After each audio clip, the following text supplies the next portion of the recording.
What up and welcome. This is Tell Me I'm Wrong. I am Marsh. We've got Rick. We've got Yellz in the building today. And we just got done the greatest weekend in sports history. Tell me I'm wrong.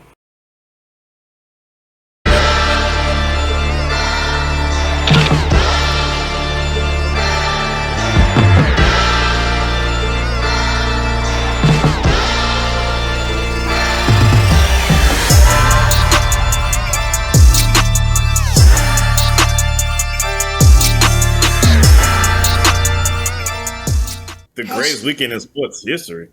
We had because we had the confluence of the Olympics beginning and the Super Bowl taking place, and not only did the Super Bowl take place, but the Patriots and their vaunted should have been MVP quarterback got their tails licked up and spit out and smacked all over San Francisco and the Bay Area, and for those 2.5, 3 reasons, this was the best weekend in sports history.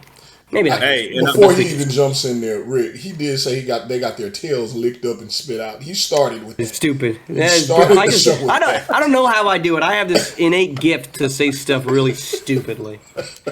Go ahead, Rick. I got to gather myself. That's going to be one of them. Listen, I'm just curious right now. I saw the Super Bowl game, and I'm just curious. I would really like to know, where are all the Drake May haters that should be blowing up the feeds like they blew up the feeds when CJ Stroud had the game they had? Because to me, Drake May looked a lot like CJ Stroud on the Super Bowl game.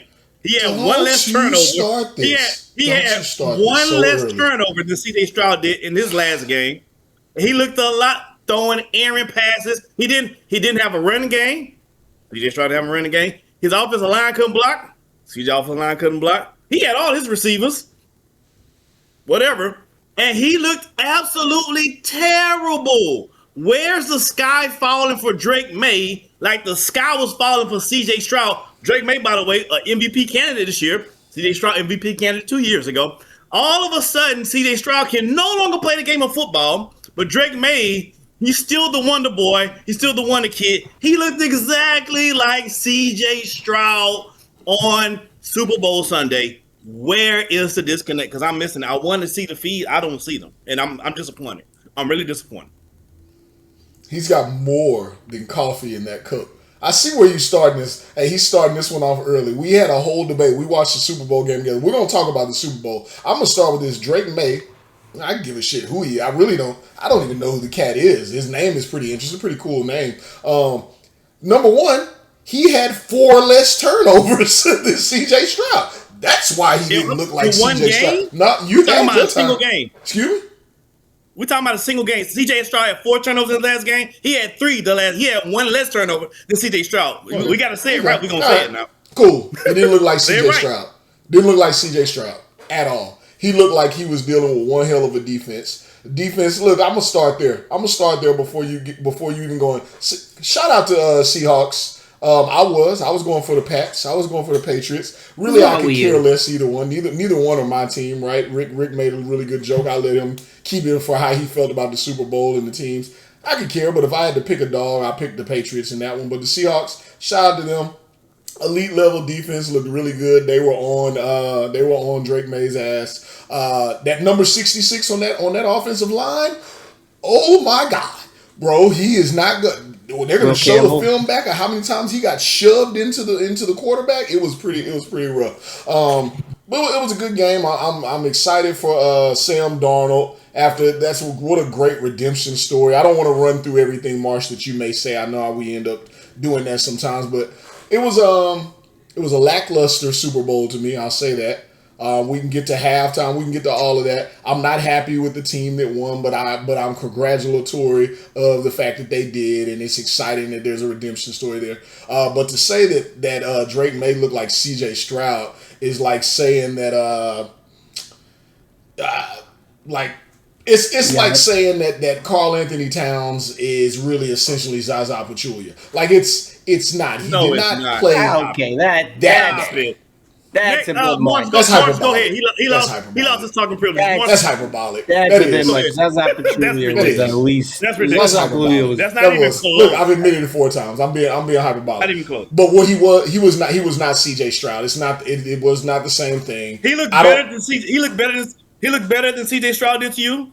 We can come back to that because I do want to talk about the topic. Because Man, you need a lot more glasses. He looked better than CJ Stroud did to me. Absolutely. Leave it to 2 Houstonites to bring the this conversation up. back to a team and a quarterback that hasn't even made a conference championship game. I didn't leave bring it this to up. you two. I didn't bring this up. I Leave don't it want to to- say fine, CJ leave it Stroud's to name. Rick. Rick forced that. I don't To even wanna bring say up his a name. guy that can't even get out of the first round of the postseason. Who can't get a first round postseason? That's not true. Stop that. Stop lying. Stop lying. You won one playoff game? My apologies. In the last 3 years, he's gotten out of the first round every single year. So if you're gonna say it, like I'm telling you, Oh, that's right. make sure you You say beat- it correctly. nope. If You're you're right. gonna You talk, beat- Morris, make sure you talk beat facts. Because I Steelers. talk facts. You guys are talking hyperbole today. No, This must be the you hyperbole don't. show. Because all I'm talking is facts. And y'all just lying out both your teeth. So when you You're right. He beat the when Rick Steelers, says I things forgot. are facts. He says, "I think that someone played better." That apparently those are factual things. Like that's an opinion, Rick. We can go to stats, brother. Stats are facts. They don't lie. Numbers don't lie.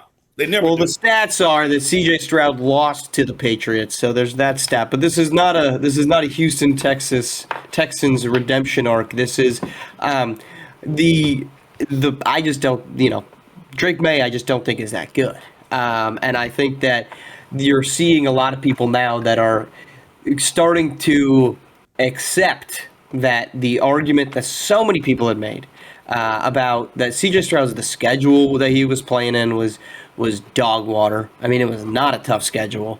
And he puts up this quote-unquote MVP campaign. Comes within 1 vote, by the way, of becoming the NBA. Mark, you the said NFL C.S. Stroud. MVP. You mean Drake May. Are you serious?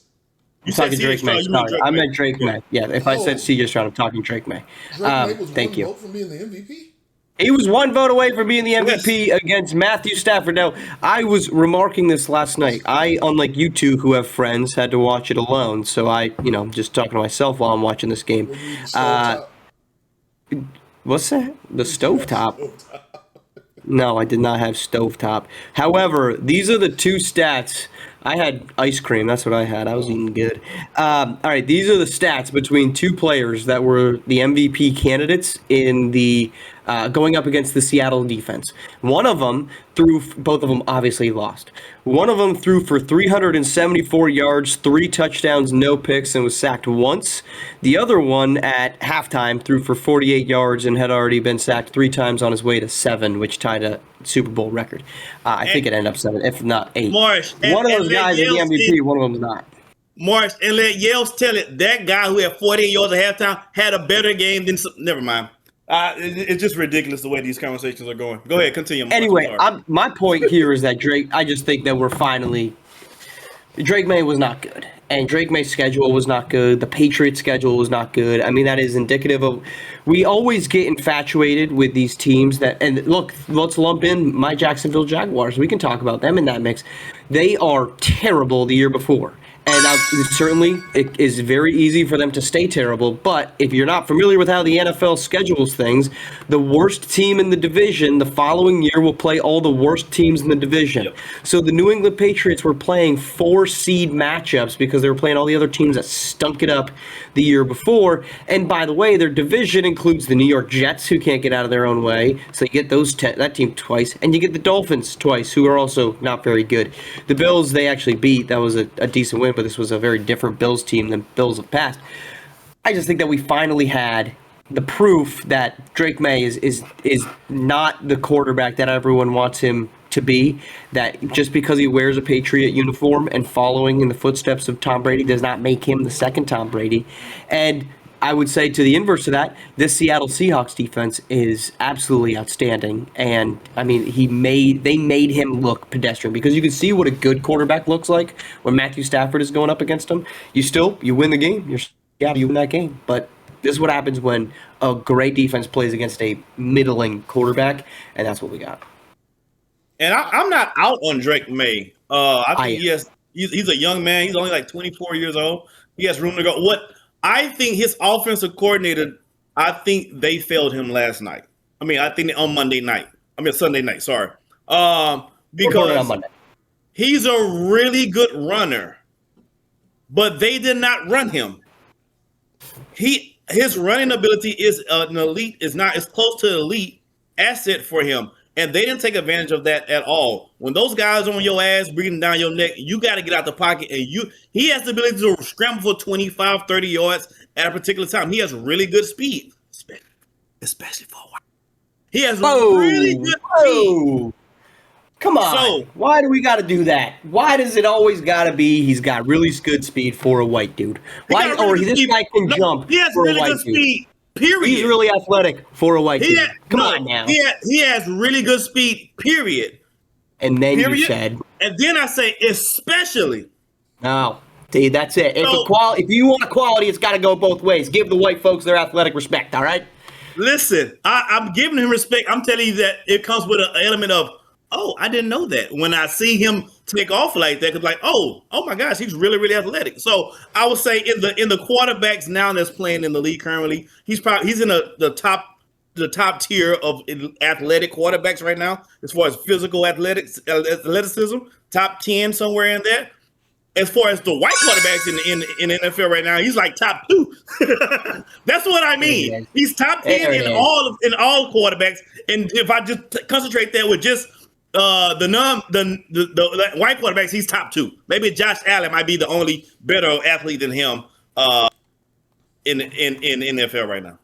Josh is more powerful, I would say. Go ahead. I have a question. So when you talk about like quarterback play, right? I'd love to hear y'all's take. When, or just even offense, when and how do you all place emphasis on if it's the offense that's struggling or the quarterback versus the defense being really, really good? How do you differentiate?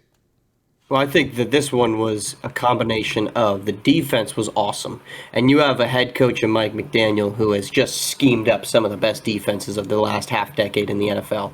On top of the fact that Rick referred to it earlier, this offensive line for the Patriots is not good. I mean, their left tackle and left guard are rookies. I think they showed the stat that it was the first time that 2 rookies had started on the offensive line in a Super Bowl. I mean, that says.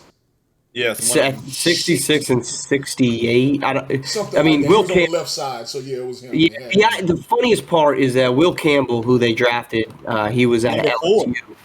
Yeah, he was. Thank you. I couldn't remember if it was 3 or 4. So he goes number 4, and I think in his draft day interview, he's tearing up, and he's like, "I'd rather die than let my quarterback get sacked." And then he proceeds to just get railroaded in the Super Bowl. It's like, brother, I mean, lay one down then here, man, because you're dying on the field. It's time to die. It's time to die. I mean, 7 sacks. Like you better hope you're a cat with 9 lives, because your clock is ticking here, big dog. But I don't know. I think that you give the credit to the defense because they had so many, like the interception that interception fumble, whatever it was, that Seattle returned for a touchdown that ultimately kind of sealed the game. I mean, that was just a great late corner blitz. They had sent Witherspoon on so many blitzes throughout the game, and he got home or he got into the face of Drake May so many times. And you know, when you're mismatched with the numbers up front, which I think goes to Rick's point about lack of scheming up a system that can counter it.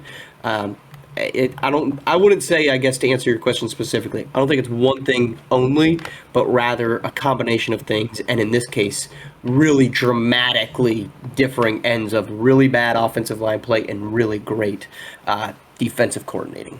Yeah, typically it's a combination of both the player, the quarterback, and the offensive coordinator most of the time.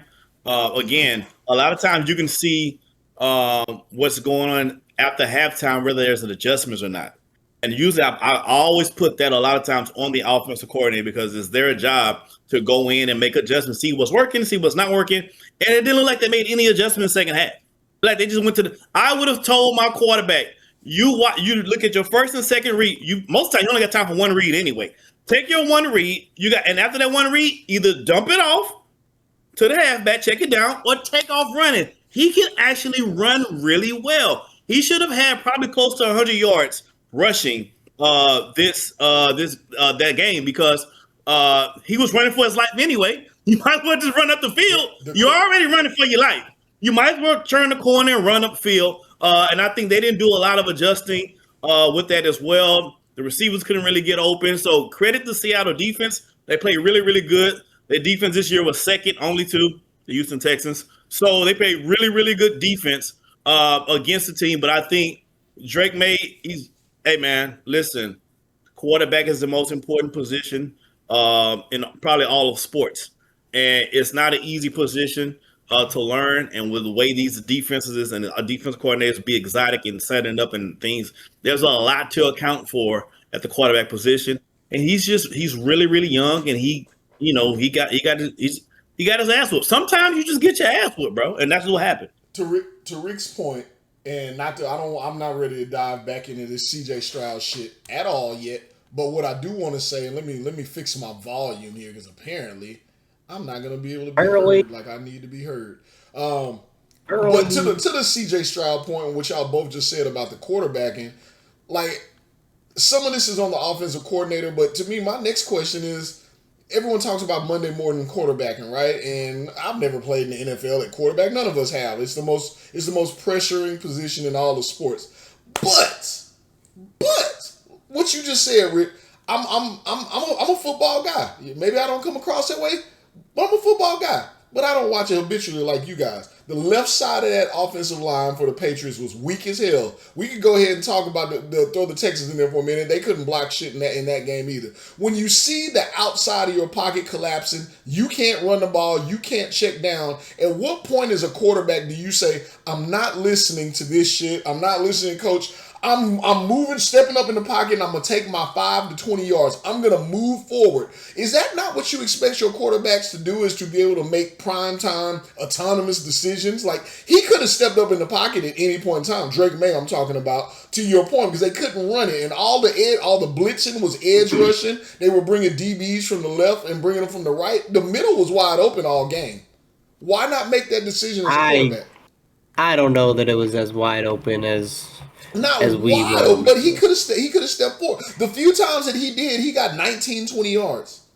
That's what opens the edges up if you cram that shit up the middle, right?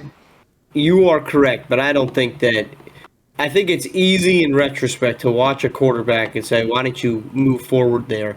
It's a heck of a lot different when the blitz that you're getting is so quick to get in there, which the Seahawks was, whether that was really running right over Will Campbell, or if that was, defensive backs or linebackers on the blitz. They were getting there so quickly, I just don't think. I think it's easy to say, why don't you just run forward and get 5 yards? I just don't think it was It's the job of an offensive coordinator. That's what the hell you have coaches for. That's what you have halftime for. It's a 60-minute football game. You mean to tell me in 30 minutes of action they couldn't make that simple adjustment on film?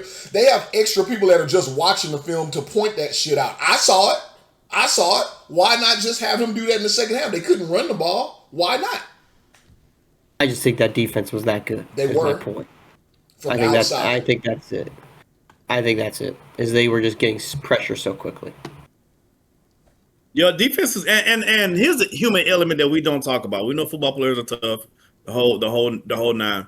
But the reality of it is, especially playing quarterback, after a couple of hits, you're not really trying to get popped like that. like it takes a certain type of mental fortitude or craziness to say, you know what, I'm going to run it, and I'm going to take the chance of getting my clock clean every single time I'm running. Very few guys like Lamar Jackson can do it because most of the time he can outrun most of those guys. So for Lamar Jackson, for it used to be Josh Allen, he's not as fast as he used to be.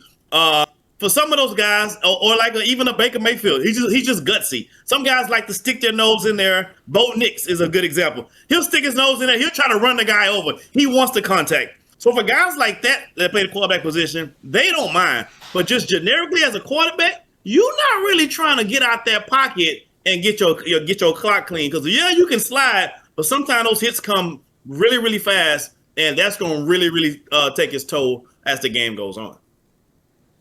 Let's do this. Speaking of defenses, and I think one of you two alluded to it earlier, that you thought the game was boring. And I heard that a lot today, which was, oh my God, that game was so boring. I turned it off early.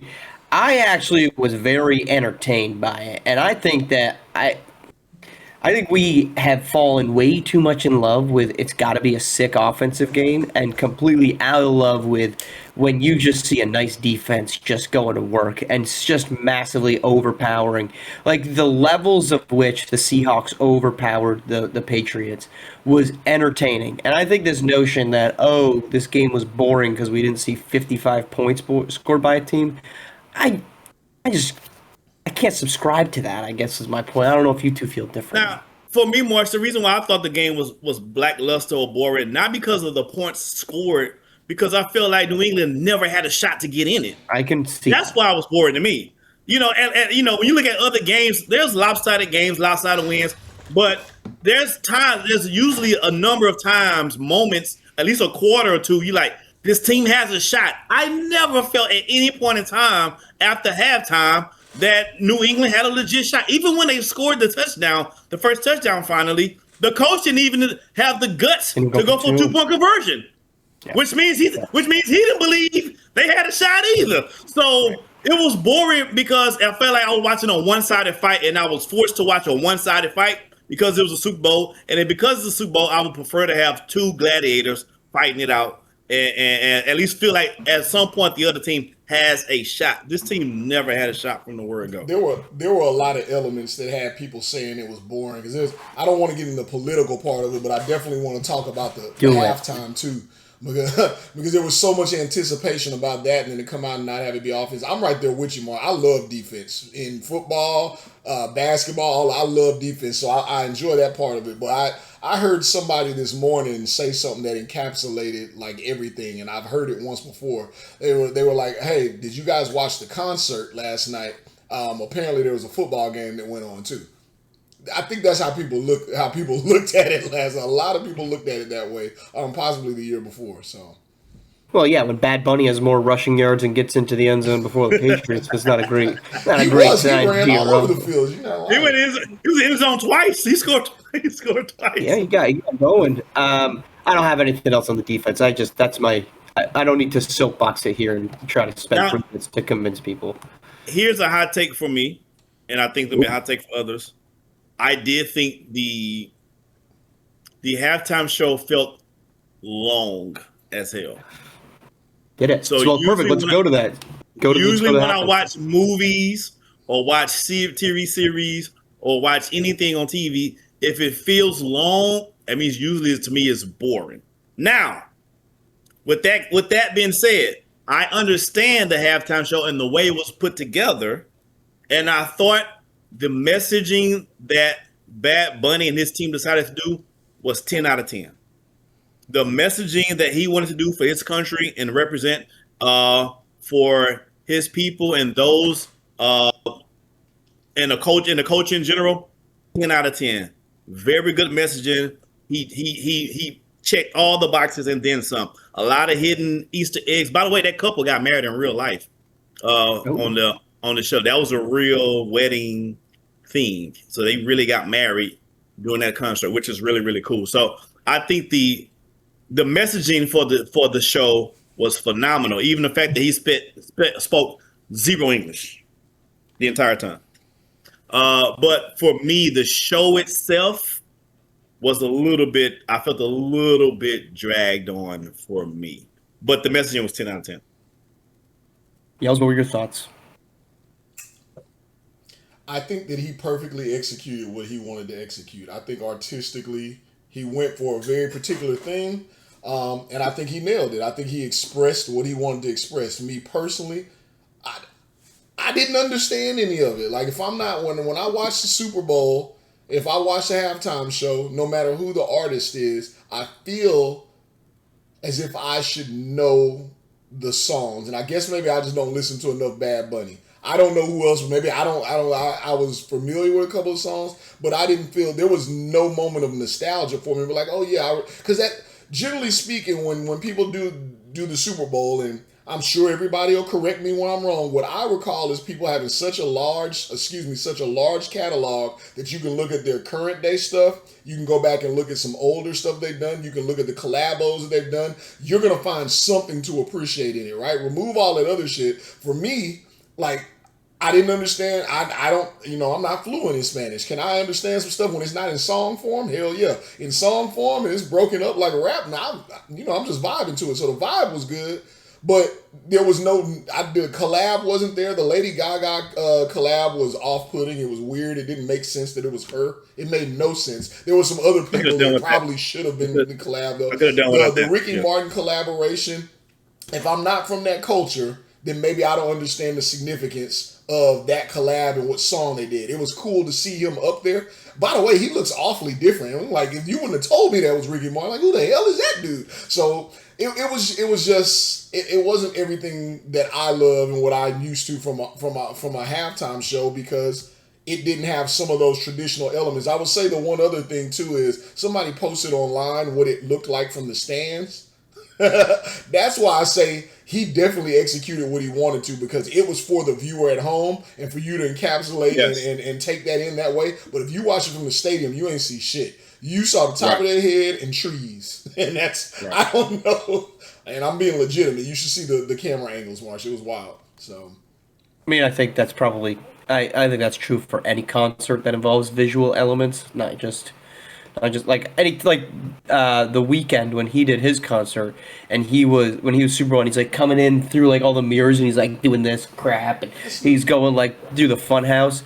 Like if you're sitting in the stadium, you're like, where the hell is this guy? Like when's he coming out? But they did a lot of their show on stage, and sometimes they went in the sky and shit. He was like, nah, I'm doing this right on the ground level. And I think that's what he was going for, but it had to be tough to see. Yeah, it was set up for the viewer at home to see it. And rightfully so. I'm sure he knew that most of his audience were going to be the viewers at home. So the camera worked with the way they followed him through the weeds and everything. And as he's going, that's all done. And it was done very, very, very, very well, might I add. But yes, if you're in the audience watching that, you didn't get the same outlook or the same perspective of the show at all. And I think when you talk about the Super Bowl, that for me, like when you ask how I felt about it, even with Rick saying like, Rick's not going to crap on it because there's really nothing to crap on, but it felt long. So when you take that halftime show with the game itself and then the commercials, where's the comedy? Like there were barely good commercials. Like it was very meh. You know what I mean? Like give me something. Like for those who don't watch football, normally the wives, the girlfriends, the women will watch because they want to see the commercials and halftime show. Who knows how much people are really in there, but you're not hearing a great rave about that. And for those who don't care about halftime show, the national anthem, I love the national anthem. And the commercials, I love it. It was done very well too. I liked it. The orchestra was dope. So for those who don't love that and just love the meat of the game, a lot of people were left saying, hey, the game was a little lackluster. And then even on top of that, were there any huge narratives going into the game? Sort of, not to the large scale. It was definitely, if you like them, followed football very closely, there was narratives, right? You got DeMarcus Lawrence, DN for the Cowboys for years, who's going to be a Hall of Famer, trying to get his first ring for the Seahawks defense. You got Sam Darnold, who bounced around. You had Drake May in his second year. You had Stephon Diggs just trying to prolong his time outside of bars. You know, it was just a lot of those types of stories. Yeah, but there was no real characters to gravitate towards, right? Because even the quarterback who won the Super Bowl has a great story. Yeah, Darnold. He has a great story. Darnold, I'm calling him Darnie. Yeah, he has a great story, but he's a more of a laid-back, reserved kind of guy. So you wasn't getting anything extra out of him. So yeah, there was no characters. The only option that everyone kind of ran was trying to boost up the Patriots as a team, the franchise. And even that had limits to it because there's no Tom Brady there. And then even when you saw Sam Darnold get the interview after the Super Bowl, it's like somebody let this dude know he just won the Super Bowl. It was the most nothing ass, like just response. Yeah, you know, we got it done. Pretty California cool. Yeah, he's pretty California laid back. I'll be honest, I didn't watch the halftime show. I went and hung out with my cat. You a boycott? So, you went and watched Kid Rock? No, I went and hung out with my cats for 15 minutes. So there's nothing wrong. It's not that I didn't want to watch Bad Bunny, but I was like, hey, I haven't seen my cat. Let me see what he's up to. I did not tune into Turning Point USA. I have no idea what happened over there, so I got no comment. The same thing. I'm gonna tell you now. The same thing that happened when Kid Rock was musically relevant 46 years ago. I'm sure whatever it was. He kind of. I'll go ahead and himself alienate up a some little people bit too right much. now. I'm not gonna stand on either side or whatever. But if you tuned in and were entertained by Kid Rock in 2026, Feels like he we're a have little new past the music? expiration date on that carton of milk. And that's.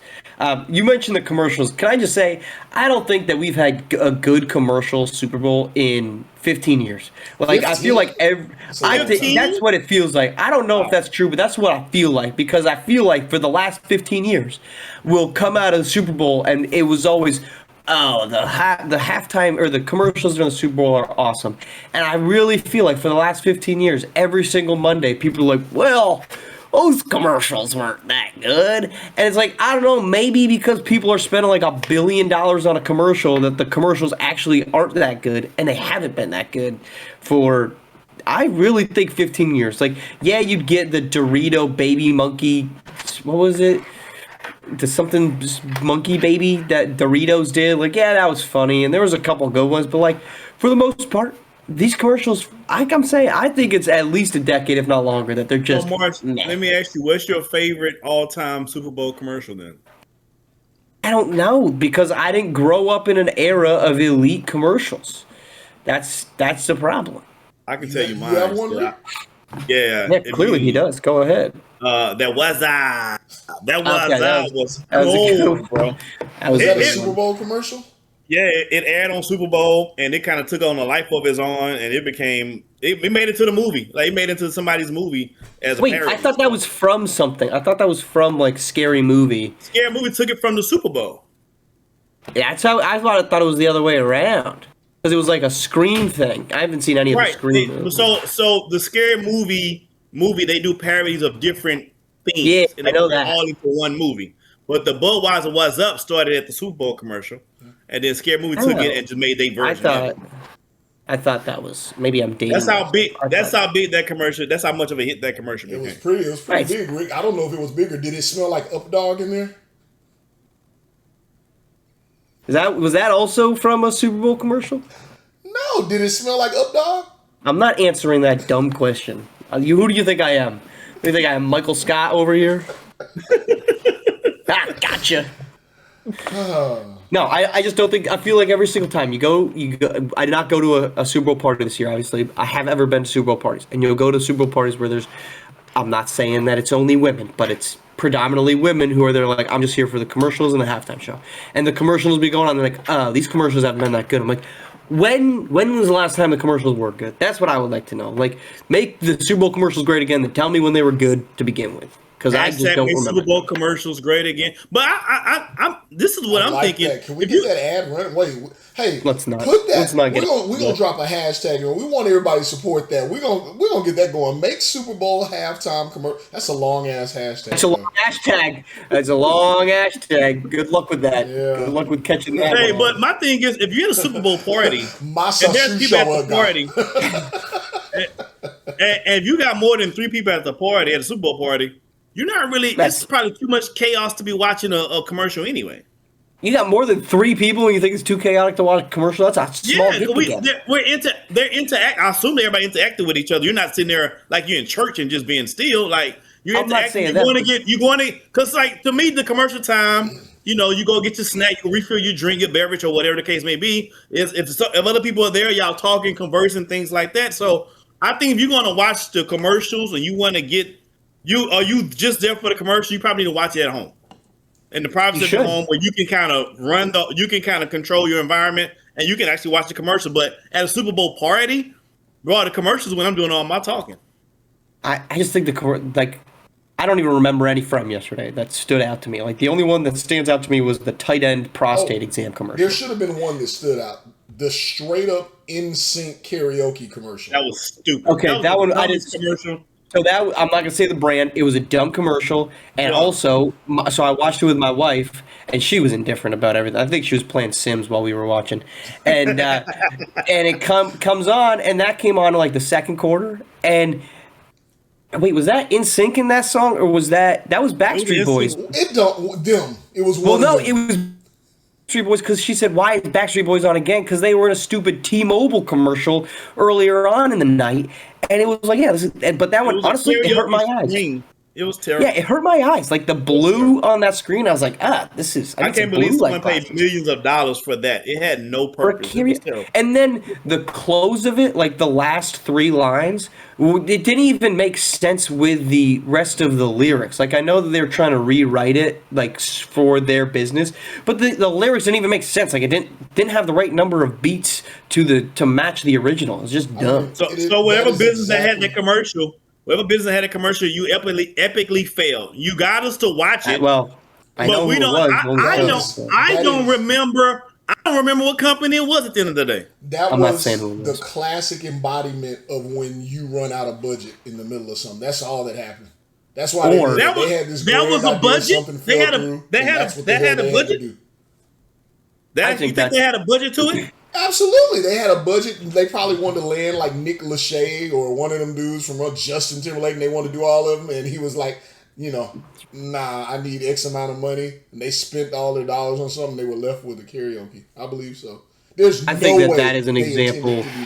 No, that's an example of a suit with no creativity, thinking that he or she is very creative. And I have been in and around those types of people. Creative. There was nothing creative about it. I think that somebody who approved that ad said, this is going to Somebody who was in control of the budget or paid the money was like, this is what we're going to do. Yeah. Somebody who was big time into Backstreet Boys back in the day in the 90s was like, oh, yeah, we're going to do this, and they're going to love it. And then every single person that is just an ounce of in touch with pop culture was like, you're an idiot. This isn't going to hit. And it did not hit. I think they lost their deposit. They were like, damn it, we couldn't get Nickelback. Now what are we gonna do? They should have brought Nickelback in. They also, considering the industry they're in, they probably were struggling to get somebody to be a spokesperson for it because that industry has not been doing so hot as of late, and a lot of celebrities. I don't even remember what company it was. That's how lackluster it was. I'm not going to say who it was. Hey, we'll let you know. You can drop $1 million ad. You can drop $1 million on an ad here. You can run karaoke all you want. Company, whatever you are. It can be as uncreative as you want. Yeah. But speaking of ads and ads being played on our show, it's time for us to not pay the bills today. So let's get to that. Is it my turn? Yellz, is that what I heard? Give me a pause. Run your darn intro. Run your intro. Run that intro.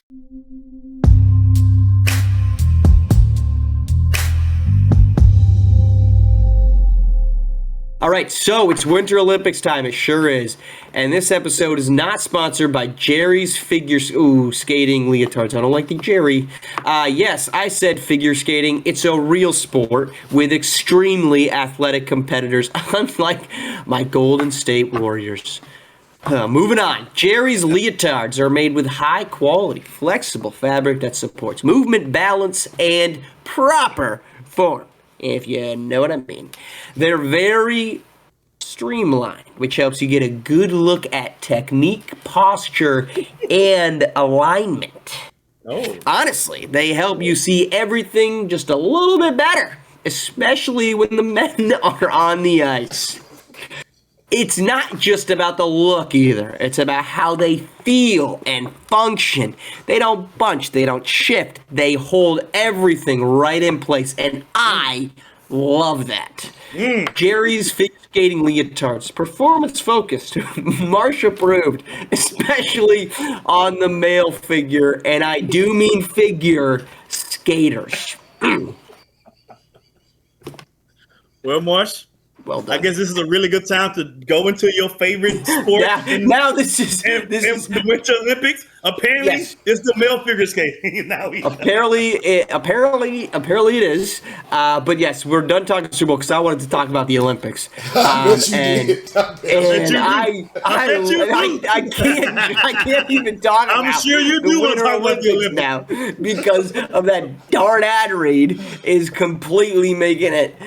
That's just I got no good transition here. I got no good transition. But you know what? We started this podcast off with just a completely out of pocket sentence by myself. So we're just gonna keep that out of pocketness rolling. The Winter Olympics started over this weekend, and I absolutely love the Olympics. I love the Winter Olympics. Rick, you asked me before we were recording, do I like summer or like winter? I love the Winter Olympics. It is the best Olympics. There's so much. There's so many more skill-based and exciting activities during the winter as compared to the summer. There's certainly like you love watching. Like track and field is great during the Summer Olympics. I'll get out of bed for archery every single day for the Summer Olympics. It is an incredible time. But the Winter Olympics, between people rocketing down a hill of ice to cross-country skiing to speed skating, I mean, it's got everything I could possibly enjoy. And so the Winter Olympics are started, and they're the best. And I will say this to actually start a segment. I think if you are not waking up and watching the Olympics in real time, and you're instead choosing to watch it on tape delay, you watch it on tape delay, you're wrong. And you're lazy, and you don't deserve to watch it.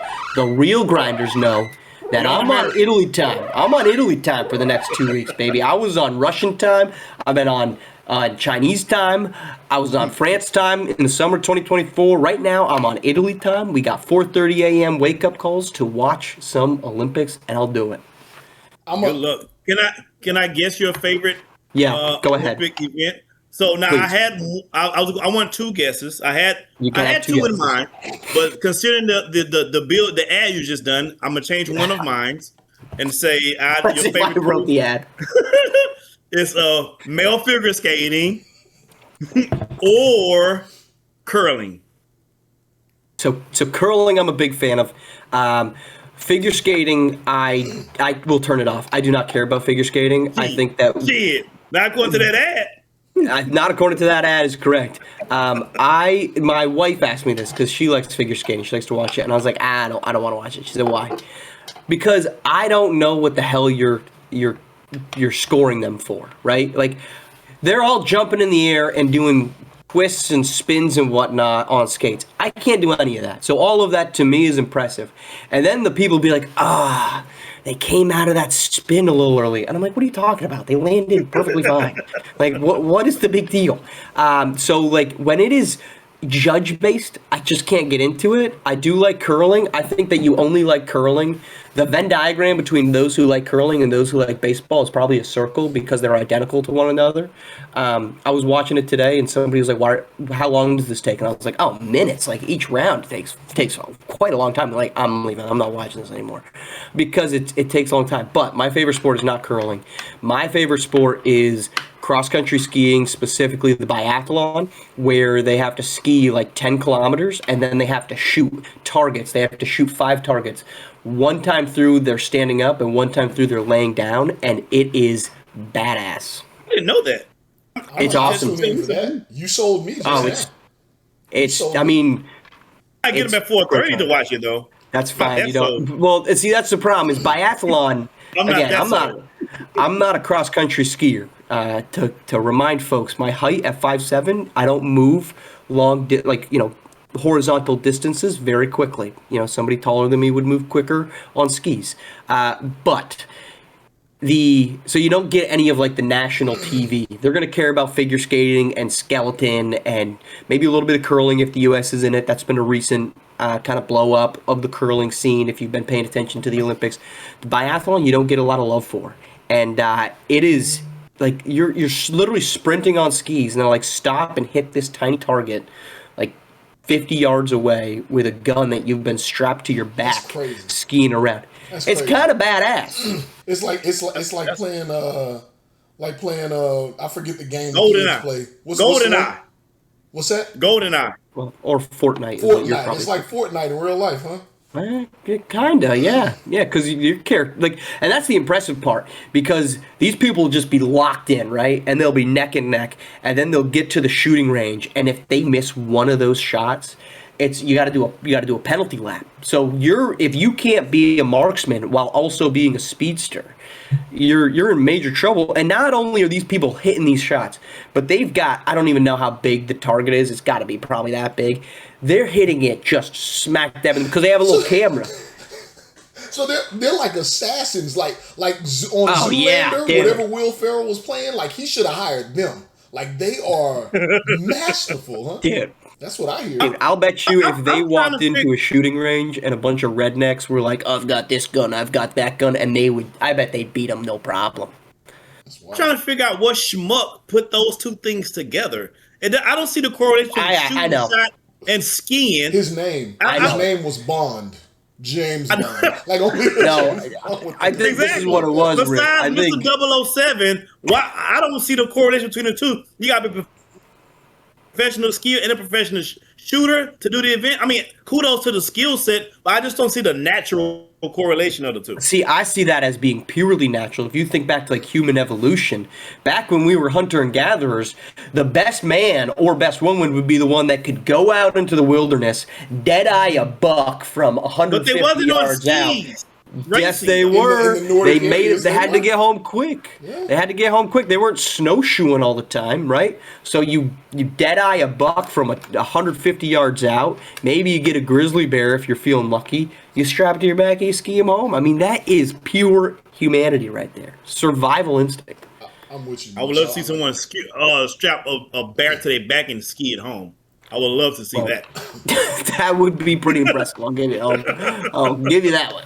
So, But no, that's it. so Winter Olympics. You guys kind of joked about it, and then Marsh had that terrible ad read. I will say my daughter just got out of gymnastics. Just said, "Hey, I want to dance now." I know she likes to do something with her body, moving around. 8 years old, and we're trying to find something new that she was going to do, ballet, whatever it is. So wanted to get her like kind of exposed. So we said, got all excited. We're going to stay up and we're going to watch the Winter Olympics and the figure skating to see if it's something There you you go. like. So what did it start like Friday night, Saturday morning, right? I'm trying to remember which morning I stayed up. And me and her were up super early in the morning just goofing around. And I'm like half asleep, but half up. And the women's figure skating, Marsh, the women's figure skating came on. And I'm not going to lie, I was terribly intrigued when I really started thinking about what they were doing. The judge-based stuff, I'm with you, Marsh, but I kind of, if you spend enough time, you can figure out what they're doing. I watched it long enough to figure it out, but I was impressed. I was like, the speed and the athleticism to skate the way that they were skating, to the aerobatics and the things that they were doing in the air after being on skates, while telling a story, while being on beat, while doing this choreography like a dance. I was like, damn, they're doing a lot. It's actually incredibly impressive. And then once you got to see one person do it, another person do it, and then see someone that was supposed to be good, you actually did see a difference. And then the little bit more time that you gave it, they're all doing like the same pass or they have to hit the same moves. But they can do a variation of them, and then their routine is whatever. So the judges are basing their points on how effectively they hit that move, the level of difficulty, and if they're turning before and landing, like the precision that's involved. I was watching, I was like, this really is incredible when you think about it. And then they trained for 4 years to nail that routine, and like what they let out afterward. Forget a Super Bowl win or a championship win. 4 years to get that done for your country. I thought this shit was quite impressive. I'll say this. I have a lady friend in Houston whose daughter did figure skating. So if you want some more information, I can slide it to you. But according to her, it's a very special, maybe not everywhere, but in Texas, it's very expensive because our state isn't really set up for that type of thing. And she got really, really good to the point where she had got so good that she had pretty much outdone her Texas region. So in order for her to kind of move forward, they would have to move their family to like Colorado or Utah or something like that. And so they ended up not doing it. And so she kind of got into something else. But yeah, like, those things are really, really cool. If nothing else, sports does a lot of different things, teaches discipline and active body movement and things like that. So kudos to all those athletes and to your little one who's getting active as well. So. Hey, you don't have to send me. I can tell you now. You don't have to send me any information. Not moving to Colorado. Not moving to Vermont. Not doing that. I love Texas. I can visit everywhere else. So she better learn to like something else anyway. I'm not moving to those places. but it She was could do quite gymnastics. impressive. That's the same thing. Or did you say she already did gymnastics? She's done gymnastics, but it's not the same thing. That's what I'm saying. That's why I was so impressed because I have it's a small blade. Like I think people that skate or see ice skating routinely, you guys are like, it's not that big a deal. It is unbelievable the fact that somebody can do that in the first place. But then to do it to choreography and do all of those, like doing it while skating it's ungodly to me. So no, it's not gymnastics. I've been ice skating one time, and I knew then it was not for me. Do you Never still How have all bad your did your fingers? back hurt? Huh? Do you still have How all bad your did your- fingers? That's why I stopped. That's when my you fear is fall, that the I ice can't is skate. cold, it's hard, and it hurts, and you're wet the entire time. So just forget about it. The cool factor is done. Your pants is wet. Everywhere is wet. The cool factor is done. And those blades, if you get your finger ran over, it's over with. That's my fear. My fear is that I fall down because I can't skate. Somebody runs right over my finger, and that's the fear. So I don't think that's a fear that you're probably not that you're old, but that you're probably far too old to like pick up skating as like a recreational hobby. But when you're skating, if you're skating around people, the chances that you're going to be skating and be in a position where your fingers could get run over are pretty low. And I have to feel like, knowing you two, if you were actually going to pick it up, you'd want to you would want to be playing hockey, for example, which you're going to have gloves on, and there are these massive gloves that you're not going to have to worry necessarily about your hand getting I don't cut like off. how you said chances are. I came outside of a mall one day in Venice Beach and a bird shit on me. The chances were very unlikely that would happen. Yeah, It that happens a lot. Like, how often do you hear about somebody losing a finger because of a skating incident? Look it up. We'll put it in the Well, we're in comments. Texas, so we shouldn't hear it at all. This is true. I mean, well, you got indoor skating rink. How bad did your back hurt, Rick, after you were skating for the first time? Well, I do. Well, see, I don't ice skate, but I do know how to roller skate. So I'm used to Okay, skating. okay. I'm good with. Gotcha. It's just the ice component. But you get Gotcha. on four wheels, I can roller skate. So yes, that is a back component. You got to get used to that. Your back is going to be sore. Your calves are going to be sore. Your legs are going to be sore because all of that is used predominantly. So I do know how to skate, just not ice skate. And I thought I was going to at one point I thought I was going to transition over at some romantic stuff. Take a young lady out, show her a little something on the ice skates during the winter time. Because in certain places like in the Woodlands, they have like an outdoor skating thing. It's really, really cool. But I went there one time to try it out. Nah, I'm good. Did you have on Jerry's leotards? That's probably a problem. I did, but it was underneath my jeans. See, that's your mistake. It's gotta be no jeans. Gotta be no jeans. Hey, skating in general is hard.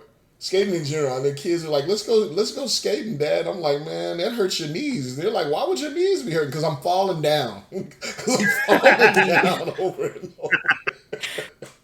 You gotta just go. It's kind of like riding a bike. You just gotta go quick. You just gotta move and just keep that momentum going, as opposed to He taking skates without diggers. moving his legs. He just rolls. Yeah, He just rolled it. just rolls. Interesting. So- Go ahead. No, so do you like the summer? You said the Winter Olympics over the Summer Olympics. I like the Winter Olympics over. Excuse me. Yeah, Winter Olympics over the summer, just because there's more events. Like there's just more events that I like to watch. The problem that I have with the Summer Olympics, I should say this, I love all the Olympics. I just love competition because, to your point, I love to see somebody that's been working for 4 years for something, and then that's their moment. Like I was watching cross country skiing, and I think it was like the first medal event of the Olympics on Saturday morning. And there was a woman that won from Sweden, and she's like, there's in a big group of four, and then she just like rips off and takes off. And as she's coming to the line, and she's like, she grabs the flag, and she's like doing that. Like, I was getting goosebumps because I was like, oh, that's so cool. Like, this person has worked so hard. I don't know who this person is. I've never heard of them in my life. They're not even like a fellow countryman, but it was just like awe-inspiring. That it's like, oh my God, the amount of work these people put in for this one opportunity, this one moment. I find that to be really entertaining. So I'm a big summer fan as well, but I just like the Winter Olympics more. The Olympics, I might like it. It's really impressive the amount of work that people put in for something that they're really not going to be heralded in much. I think that the Olympic sports that's a greater passion and love for your sport than any other yearly shit that we watch. I have an uncle by marriage. He actually holds the Olympic world record for the high jump still to this day. Charles. Oh wow! Shout out Charles. And that's your uncle. Me text every Summer Olympics when it starts. And he the text I can't recite it exactly, but it takes years to prepare for now is what he always says. And he's like, I do it. He had his one moment, his entire life, and he's built his whole life and career off of one moment in the Olympics. And you don't get that in basketball, you don't get that in the NFL, MLB, you don't get that. They can say they love the sport, but they can also have a migraine and miss a game. You ain't missing shit right in the Olympics. Well, your uncle's a lot like the 72 Dolphins, who hang their hat every single NFL season because they went undefeated. They're the only undefeated team in NFL history. And so every year they meet so whenever there's a team like 12-0, 13-0, they start going to the games and in hopes of them losing the game, and they pop champagne as a group every single time the team loses. So your uncle should just be like popping champagne every summer Olympics that goes by, and his record still holds. Yep. You kind of sound like those sorry ass Cowboy fans too. All right, we won the Super Bowl. No, get out of here. TVs were still on tubes when y'all won. Get out of here. The Cowboy fans that argue the most about them winning Super Bowls were not born when they won those Super Bowls. Actually sent your guys' comments to a Cowboys fan of mine, and he was upset as to how accurate it was. He was not upset. And he's from Dallas too. He's from Dallas, and he's like, I don't like how this is accurate. And he's my age, so he has also not consciously seen a Super Bowl. He can come on. He can come on. Hey, he may not be a Cowboy, but he's welcome to be a Texan. He can come on a Texan. Just don't cheer until C.J. Stroud's gone. That's all I'm saying. Oh my gosh. Yeah, I think he's still a Cowboys fan. He is kind of giving up on the Mavs, slowly but surely. It would appear. Yeah, as he should. On the Mavericks, yeah. You saw Anthony Davis gave up on the Mavs in his whole career too. You saw that shit. Well, he's gonna get. So you basically traded Luka. So you basically traded Luka Doncic for a bag of peanuts, because the guy you got back in the Luka deal is no longer on your team. Your main guy you got back is no longer on the team. He turned into Marvin Bagley III. What are you talking about? That's a good return. He was the number 2 pick, by the way, in that draft. Number 2 overall pick. That's a lot of value come back. Really, what you did was you upgraded from the number 5 pick to the number 2. You're going to get more minutes in a season from Marvin Bagley than you are from Anthony Davis. Yes, you definitely will. You definitely will. Anything that you guys hate as we approach the end of today's episode? Ooh. Actually, before we do that, you guys can think on it. I took a couple notes from the Super Bowl. None of these are major topics. Actually, it's one thing now that I'm looking at my notes because we covered everything else. But I thought this was funny. So Jackson Smith-Njigba he leaves the game for, initially they're like, oh, he's got something wrong with his foot. And then they're like, oh no, he's going into the blue tent. Oh no, he's going into the locker room for a concussion test. And then he comes back in the fourth quarter. Game is like still kind of, up for grabs. I think it was like 19-7 at this point. And they start doing the sideline reporting, and it's whatever. And I think her name was Erin, and she goes, "All right, well, so Jackson Smith-Njigba, you see, he's come back on the field. He got the clearance from the independent concussion consultant doctor guy, so he's good to go." And they're in the huddle. They break the huddle, and the camera is on Jackson Smith-Njigba the whole time. And he goes to the right side of the line, and then you see people yelling at him like, no. And he went to the wrong side of the line of scrimmage that he was supposed to line up on the first play back after a concussion, and you're kind of like, all right, are we sure this guy passed a concussion test, or are we just throwing him out there for the Wolves? That was it. There's no content there. I just thought it was hilarious. They didn't need him anyway. Number 9, Walker was all everything. He was. He was like a pinball out there. He was all every. He looked like McCaffrey during the game. He was catching it. Remember that He play was running where it. No one could stop him. You remember when he hit that play where he just hit the pause button at the line of scrimmage till it opened up and just pew? My God, that was crazy. Here's something I do hate. Let's run it. Do you know what I hate? No! Tell us what you hate! I hate when the announcers or the interviewers are interviewing the players and they just start saying nonsense. Like they're saying things that's just not true. The announcer came up and when Donald came up and they said, Donald, you had a great game, phenomenal effort tonight. But no, he didn't have a great game. Stop saying that. He had a manageable game. The great game was number 9, Walker. He did not have a great game. He did not have a stellar game. He had a manageable game. You know what he did great? Said the word hike and handed that ball off to number 9 and watched number 9 blow by everybody else. Announcers and reporters, just make sure when you're talking about a player, you got too much dip on the chip. Man, just make it accurate because you're overselling it and it makes you look uncredible because we just saw the game. We know he didn't do anything phenomenal. He managed the game. He had his team lined up what he's supposed to have done. He played a very clean game, but he was not some awesome quarterback that day. The awesomeness came from number 9. He just managed the game. He's managed the game. I'm with you, Rick. I do have something I hate too. I'm glad you asked, Marsh. I'm gonna come back to an old topic here. You know what? Number 1, I have 2 hates on the same topic because this Bokeem Woodbine thing is still rolling, right? It's still going. Shout out to everybody giving us some energy. So here, I'm gonna start with this one. My first one's about me. Second one's on Bokeem. I'm gonna say this.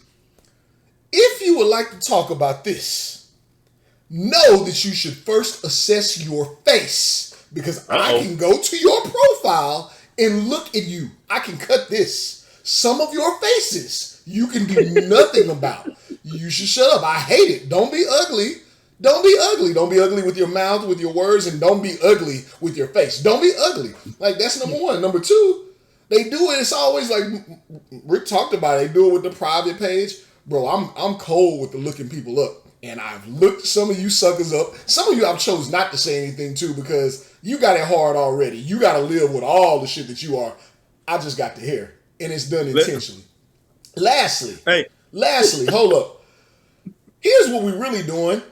It's a goddamn podcast. Come with an opinion about what we said. If you think that Bokeem Woodbine is so great, and that's your comment, don't just come talking shit and insults. Give some actual substance to why you believe that, because somebody being in good movies does not make them a good actor.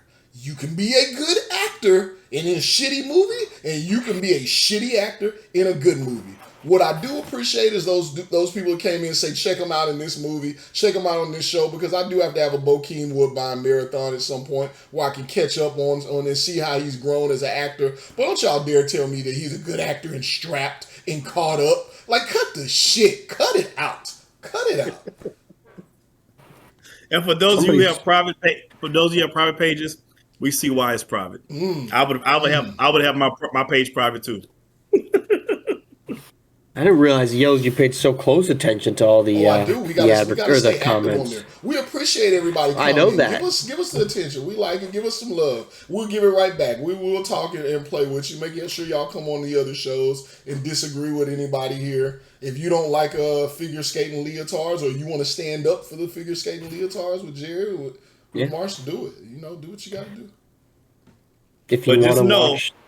Just know that we're not above being, at least me personally, I'm not above being Petty LaBelle. Right. I will turn to Petty LaBelle in a minute. I do it. Yeah. We counterpunch. I feel like you two are always we petty. Counterpunch around here. So let's have a little fun. You two do something. That's for sure. I mean, look, people get riled up when you say that you don't like Bokeem Woodbine or whatever his last name is. That he was that big? And I had no fucking clue. I had no clue that's the hill people were going to die on. I had no idea. I could understand if, you're like, oh, I don't know, I think Denzel Washington's overrated. It's like, all right, well, that's just a ridiculous take. But it's like you chose a C-list actor to stand on the hill. Like I understand, like if I would maybe understand if you're like Tracy Morgan, if you took a take on Tracy Morgan, and you're like, this is my take on him, and somebody was like this way or that way. Don't But like get me Tracy started. I got Morgan's take on him too. Holy shit! Oh, I'm sure you do. Everybody got. But I'm saying, but that seems like that would seem like a more reasonable spot. Like I feel like Denzel has a more consistent fan base. Bokeem is like, I didn't even know who Bokeem was. Somebody's like by name. comment said that, Marsh. One person's comment said, I had to look him up to see what his name was and who you were talking about, but he's a legend. What the fuck? What? People. You can't not know the person and be a legend. I mean, that's. I don't know if he had a role. That's not usually how it works. Right. No, it's not. Usually you're aware of all legends, typically. It is. Yeah, I got nothing else. Fun update for you guys. I don't have anything I hate. I'm going to save stuff for other episodes. Finished Sopranos. I finally got to finish The Sopranos. I'd never seen it from start to finish, and I think that the people that complained about it, the ending, I was actually rather content with the ending. I thought it was a perfectly good one. But I think a lot of people. Where do you put it in your list of TV series? Is it top 5? I think so. I mean, I'm not a great critic of movies because, and I think we've talked about this before. It's like was I entertained? Then yes. Then okay, that was good. Was I not entertained? No. Okay, then that's not a good movie. So like TV shows, I love The Office. I love The Office because it's a great show, and anyone that doesn't like The Office should off them. All right. I'll cut that phrase. But like so it's difficult for me to make a good where does it rank, because like my baseline. It's the same thing with like my favorite movie is Surf's Up. It's like, how do I have a good take on if a show was good or not? But if Surf's Up came on TV on a random Tuesday, you would sit there and watch it. Would you rewatch Sopranos again? Is what I'm saying. So I watched it only when I was traveling, so I'd only watch it on airplanes. And I will tell you what, after like 2 episodes, you need like a refresher. Like, oh my God, I would be just so like anxious and kind of like melancholy because like all it is just people murdering one another. So spoiler alert, people die in Sopranos. So lots of people die. So it's one of those movies where like the main character, you shouldn't root for the main character at all. Like Tony Soprano is not the protagonist, right? Like in the literal sense of the protagonist versus the antagonist. He's the antagonist, and then we as a society are the protagonist, and you should root for his demise every step of the way. And yet you just get so deep in his life that you're like, no FBI, don't catch him, don't put the microphone in his basement. Oh no, don't do that. And it's like, oh man, this guy sucks. What am I saying? Yes, get this guy. So I don't know. If I was on TV, yes, I guess I would watch it, but. Okay. Certainly some episodes where I probably wouldn't. It's also a really awkward show to watch on an airplane when you're just like half the scenes are in strip clubs or him cheating on his wife, and it's like 2 inches away from being a porno, and you're like, whoa, this lady next to me does not need to see what I'm watching right now. You have no idea. She nudged you on the shoulder, and she's like, hey. Yeah, they're like, hey, turn that on. Rewind that real quick. Let me see that one. Let me see what you watching, young man. Let me see. So I would, anytime like any of those scenes, I would do one like if this is my iPad right here, I'd do like, want to be very clear. I'm not just watching a sex scene on an airplane. I want people to know that if they're lurking over my shoulder. Because I didn't have multiple people. Marsh is literally watching snakes on the plane in real time on the airplane. Pretty much. And I know people are watching because I had multiple times, either during the flight or after a flight, where somebody would come and be like, so you're watching Sopranos? And I'm like, mind your business, first off. And then one time I was watching it, and so I was in the window seat, and there was a guy in the middle. And I've got the Sopranos on, I've got my tray down, and I'm just watching it right in front. And he's like looking at it, and I'm not really noticing that he's looking at it. And then he nudges me, and I have my headphones in, so I take him out. And he goes, "Look, I'm really sorry, but I love The Sopranos, so like I might just watch, but I know this. I've seen it so many times. I know everything that's going on. I'm like, first off, it's weird that you told me that. I didn't need to know that you were watching. I assumed somebody's looking, but you could have just gone without. Second off, I didn't need you to tell me that you'd watched it so many times that you didn't need me. Like, what was that? Do you think I was gonna be like, would you like the subtitles on while you watch over my shoulder? Wait, So, here, take one of my headphones. Why don't yeah, you? would you like to share headphones? We can go splitsies on this. So yeah, I know people are watching because people would tell me, "Oh, Sopranos is on." I'm like, yeah, buzz off. I'm watching it. So Yellz, you have a show? Club scene comes on. Ricky puts his glasses on. He's sitting there. Yellz, you have repeatable. That's the old man next to me. Watch? What's that? You have a series that you will watch and be like, yo, if it comes on, I'm watching this. A series. I don't watch TV like when I watch it. I watch TV with intent. I really don't just watch TV and come across stuff. I intentionally watch The Office like a billion times. I can't tell you how many times I've watched The Office. It's at least 10 times. Friends, the same thing. I've watched it a few times, but other than that, no. You know, I'm basketball. I'm WWE. I'm playoff basketball. I'm occasional games. I'm WWE, Office. I like documentaries. I turn on documentaries that are about business and stuff like that. I do like to watch those. Other than that, no. Yeah, there's a few. There's a few. Snowfall for me is really, really, really, really good.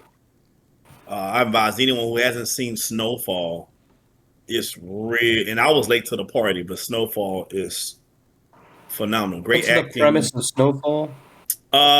It's about some young man in the urban community. It takes place in like the late 70s, early 80s, at the time period, back when drugs was pumped into the community, and then people started so this young kid ended up building a whole conglomerate business for himself and putting his people on, and it has a lot. But this is back when the FBI was in cahoots with the drug cartels and all that. So the whole thing plays out.